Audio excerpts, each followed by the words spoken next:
Қыз кезінде бәрі жақсы деген мақалға мен қашанда қарсы тойтарыс беретінмін. Себебі өз әйелім, шүкір, айтқызбай істеп қауымнан бәрін ұға қоятын.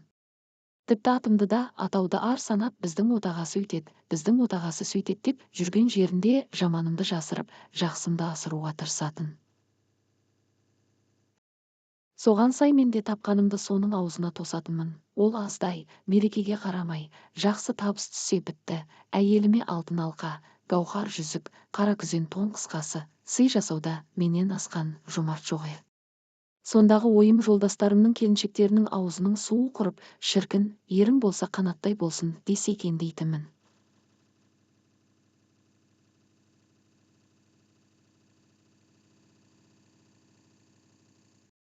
Обалы не керек, бақытты жұбайлар кім десе, дос-жаран, туған-туыс түгел ойланбастан бізді айтатын.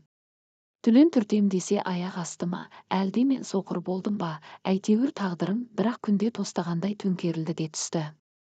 Тіпті неге бұлай деп ойлануға да шамам келген жоқ. Оқиға бұлай болды. Айтқанымдай әйелімнің жүрегін бастан қымбат сыйлықпен жаулап алдым. Ол қыз кезінде өте сылқым бикеш еді. Мен оған бір көргеннен-ақ ғашық болдым. Бір вечерге сыныптас қызыммен бірге еріп келе қалмасы бар ма? Ол кезде мен әлі аяқтан тұрмаған жап-жас баламын. Болашақ әйеліме сезімімді жеткізбек түгілі биге де шақыруға батылым жетпеді. Есесіне менде қайтсем де, әлгі қызды қаратам деген өмірлік мақсат пайда болды. Ауылдан қалаға кетіп жатпай тұрмай еңбектендім. Арасында Ақбаян қалай деп сыныптас қызымнан сұрап қоямын. Обалы не керек, сыныптасым Қанат, не істейсің оны, оның жігіттері өте көп және ол ақшасы бар жігіттерге қарайды. Әр күні әр түрлі жігітпен қыдырады деп ескертті. Жүрек шіркін, сонда да ерік бермейді екен ғой. Ақыры, бір күні астыма машина міндім де, сыныптасым мөлдірге барғансып, Ақбаян тұратын жатақхананың алдынан бір-ақ шықтым. Болашақ әйелім баяғы Қанатты таныған жоқ, себебі ол кезде көзге де түспейтін бозбала едім. Ал қазір жігіт боп толысқамын, астымда машина, үстімде қымбат киім, қалтам толы ақша. Содан не керек, баяным қылымси қарап шақыруымды бірден қабыл алды. Қайта сыныптасым біраз көнбей тұрды, сірә соңынан қорықтау. Алайда бұрынғысынан да құлпыра түскен Ақбаянды көріп, одан сайын басым шыр айналғанмен онысына ырық беремін бе. Әй шайға қарамай, екі қызды қолтықтап қымбат мейрамханаға алдым да кеттім. Содан не керек, екі күннің бірінде мейрамхана, түнгі клубқа апарып, қала берді қымбат әшекей әперіп жүріп, Ақбаянды алақаныма қондырдым да алдым. Бұдан арғысы жоғарыда айтқандай өрбіді, одан асқан әйел жоқ, ол да мүләйімсіп менен асқан күйеу жоқтай қылық танытты. Ол да қыз да туып берді, обалы не керек. Бірақ келіншегім деп жүріп, анама бір орамал сыйлауды ұмытып кетіппін. Оның бәрін кейін көзімді қаптаған шел сыпырылып түскенде бірақ білдім ғой. Жарайды, бұл емес, ең бастысы, әйелімнің көзіме қалай шөп салған оқиғасына көшейін де. Мен жақсы қызмет істеп тұрғанда, отбасылық жағдайымызда бір ретте кикілжің туған жоқ. Бірақ өмір ғой, үнемі тек жақсылықтар бола беруі мүмкін емес. Күндердің бір күні қиындықтар шығып, мен қызметтен босап қалдым. Алғаш бір ай әйелім үндемей шыдады. Риза болдым. Алайда жұмыс таба алмай үйде жатқаным екінші, үшінші айға ұласқанда, соның өзінде үйде жатып, отбасының айлық шығынын жабатын табыс тауып тұрдым. Бірақ баяғыт беретін қою шаятын деп сұйылып, қабағы кіржиіп, соңында тіпті елдің ері әне, ал сен болсаң, деген сөзге дейін жетті. Онсыз да жетісіп жүрмеген маған ол сөздер қанша ауыр тисе де, үндемей қоя салдым. Себебі әйелімді шексіз сүйдім, ол мені тастап кетер деп қорқатынмын. Сөйтіп жүргенде әйелім біртіндеп жұмысынан кешігіп келетінді шығарады. Бұрындары күнде жұмысынан өзім алып қайтатын, мен кейінгі кездері көңіл күйдің жоқтығынан жаңа жұмыс істеп басқа жақтарға барып, келіншегіме бара алмай қалатынмын. Содан бір күні жаңа қызмет таптым. Бұрын бірге жұмыс істеген жолдас балам, өзі мықты бір мұнай компаниясына қолы жетсе керек, өзіне сенімді серік іздейді ғой. Арадағы таныстардан менің бос жатқанымды естіп, Қанекеңдей жігіт маған қажет деп маған өзінің орынбасары болуға ұсыныс тастады. Осы рас па, өтірік пе деп ең бірінші қуанышыммен бөлісейін деп әйеліме қоңырау шалдым. Ұялы телефоны өшіп тұрды. Тіпті жақсы, тосынсый жасайын деп бір құшақ гүлімді алып, оның қызмет орнына жылыстадым. Тасалау жерге көлігімді қойып, өзім екі көзіммен есікті аңдыдым. Әншейінде жұмыстан 7-8-де әрең шығатын әйелім, сол күні алдыға 5 минут қалғанда атып шықса болам. Одан сайын қуандым. Өзі күндегіден де құлпырып кеткен бе деп қоям. Әйтеуір жүзі бал-бұл жанған Ақбаяныма тура алғаш көрген кездегідей аузымның суы құрып қарап қалыппын.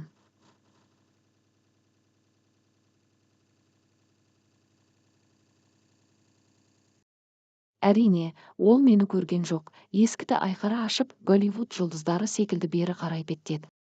Қас қылғанда көлігім оталмай 5 минуттан соң гүр етсе бола ма, мен оны орнынан қозғаймын дегенше, анадай жерден қап-қара джип сырғытып келді де, менің келіншегімнің жанына тоқтай қалды. Ол аз болса, рөлде отырған бейтаныс есікті ашып беруге рөлді тастай сала жүгіріп шықты. Сол екі ортада әйелімнің белінен құшақтап, ерінен сүйіп те үлгерді. Масқара. Мынасы несі? Біреу төбемнен мұздай су құйып жібергендей, мелшиіп қатыппын да қалыппын. Олар әп-сәтте көлікке отырып, әлде бір жаққа зу ете қалды. Ал мен газды басайын десем, аяғым істемейді. Менің Ақбаяным. Жүрегім алай-дүлей, басым мең-зең. Көз алдымда. Апырай, мен әлі тірімін ғой, тірімін. Дей беріппін. Сосын барып есімді жиып алдым. Әлгілерді қуу керек, қайда деген ой мені селк еткізіп, әп-сәтте бойымды жинап алғызды.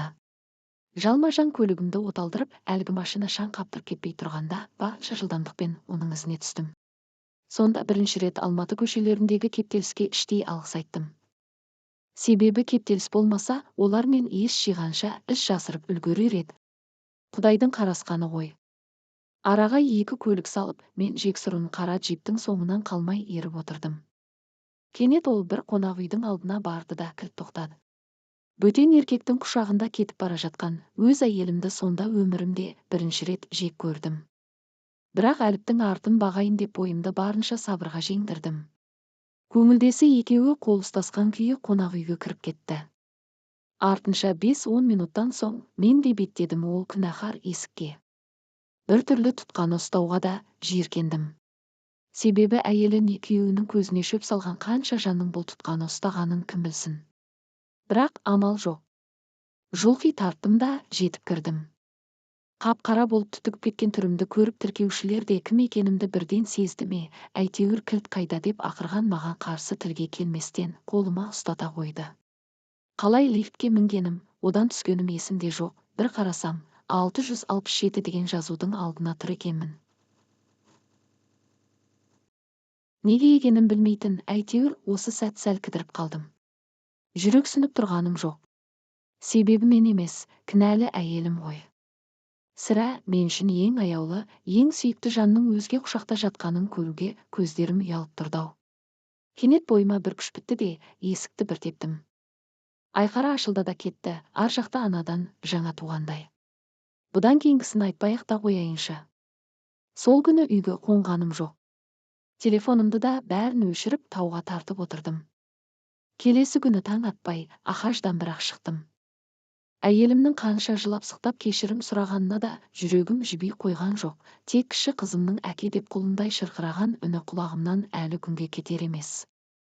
Бірақ мен әйелімнің бұл қылығын ешқашан кешіре алмайтын шығармын.